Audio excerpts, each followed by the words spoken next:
Hey, what is up guys? Welcome back to the channel and welcome back to Gran Turismo 7. So as usual, on the weekend before an update, Kaz went onto Twitter to drop the silhouettes for the new vehicles coming next week in the latest GT7 update. Now that would probably drop on the Thursday with the trailer on the Wednesday, and obviously today would be the silhouette day. Now as you can see on screen here, we have 3 new vehicles coming to the game. So I'll go through each and every single one of them, but again I do want to apologise for my voice if it sounds a little bit croaky and a little bit off. I am still trying my best to sort of recover from the pneumonia that I've had for probably way over a week at this point, so sadly my voice is still kind of suffering. So we'll start off with the bottom left vehicle. Overall this is not really a surprising vehicle at all. This was again one of those that was pretty much confirmed as coming alongside this update, and is the least surprising of the bunch. In fact, for me, out of all of these vehicles, there's only one surprise vehicle and it looks like a box. So the vehicle I'm referring to obviously is the Genesis VGT. This was the early access reward, so I'd assume that probably in terms of players actually getting their hands on it, it'll only be the players that actually took part in those viewers campaign around the time, considering it was classed as early access. So I'm assuming those that didn't take part in it are only actually going to be getting 2 cars this update, with this one being released a little further down the line.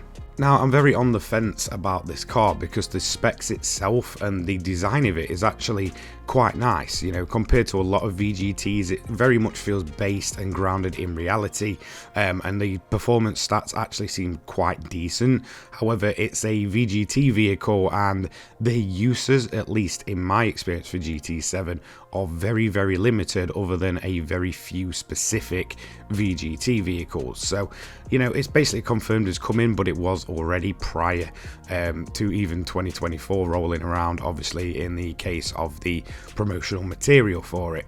Now let's move on next to the bottom right. Now this one for me is a bit of a surprise, but we already knew what this car was going to be.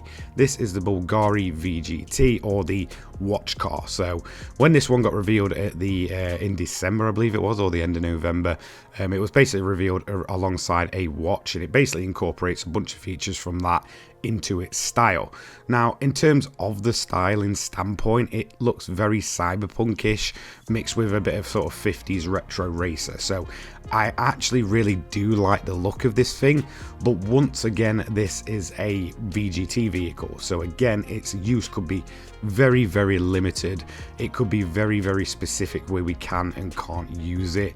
So overall I'm not going to hold my breath that this is going to be an absolutely amazing new car that we're going to get plenty of use out of. At least, yeah, I'll kind of reserve my judgment until it drops, give it a few testing laps, see what we can do with it, and then I'll make my final decision on it. But again, we already knew this car was coming. Yes, it has some great cool little features. Yes, I actually quite like the design. I think both VGTs this time around are better than those absolutely ridiculous ones that we do have sort of plastered throughout the game in quite a few, you know, examples of them. So there we go, 2 out of the 3 vehicles, we already knew exactly what they were going to be. I just didn't expect the Bulgari to come along at the same time. In terms of the top then, this is the only surprise quotation mark vehicle of the bunch. However, I'm going to say this is probably the Suzuki Jimny. That shape and sort of design that we see with it is, you know, very much an obvious design. In terms of the car itself, I wouldn't say it's really one that anybody's asking for. And for me, if they were going to bring a vehicle like this, it would have made more sense to bring it, you know, alongside the November update where we actually got an off-roading track. I'm assuming there's going to be no track this time around. Again, just an assumption. Who knows, we might get surprised with one, but I highly doubt it. But for me, I definitely would say this is a Suzuki Jimny. You know, basically a miniature 4x4, tons of potential for off-roading, but in terms of, you know, actually being in a track racing game, I don't think anybody would have asked for this one or really expected it. For me, not really too, you know, over the moon about this one. And I think when it's kind of released alongside 2 cars that we already knew prior to the silhouettes coming out, that it just seems, you know, very much an oddball pick and definitely not really going to be a popular choice at all. Again, for me, would have made more sense coming alongside those 7 other vehicles that came alongside 1.40, obviously with an off-road track.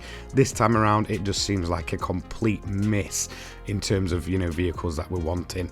I would honestly go on to say that in terms of the vehicles that we're seeing here, this is possibly the weakest lineup I think I've ever seen in GT7. So to finish out with my final thoughts, to be honest, the fact that 2 of them were already pre-revealed, I expected, well, I knew the Genesis was coming, we all did, so that was definitely one that was going to be ticked off, a little bit like the Ferrari VGT. The Bulgari I expected a little bit further down the line, and I kind of had a hint it would be 3 cars, but the Jimny maybe wouldn't have been so bad if we actually got a, other surprise car kind of put in there, maybe a new race car, something like that. There's a ton of new GT500 machinery, popping out over the last few years that's just non-existent in this game.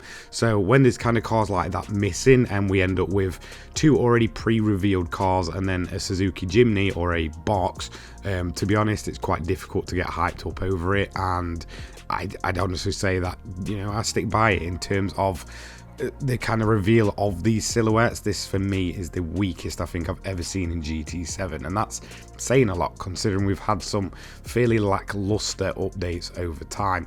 Again, the 3 cars doesn't bother me so much considering the detail in these models, but again, the bit that's bothering me is just the fact that we already knew 2 of them, and the surprise vehicle just seems like a complete out of touch addition to the game, especially considering that we've just had an off-road track come to the game where that vehicle would have made a sense to be kind of at least put into that update with, maybe something like a Hellcat or something coming this time around instead, if they were going to kind of go down that route. So there we go, that's my final thoughts. To be honest, I'm not overly too excited for the cars. Hopefully the rest of the content that we see come alongside this update will be at least decent. I'm not expecting much in terms of, overall content and such like that, but hopefully it's at least decent to get us through another month, and then maybe in February we might get something a little bit better. So there we go, 3 new cars coming next week, probably on the Thursday. Trailer should drop on the Wednesday.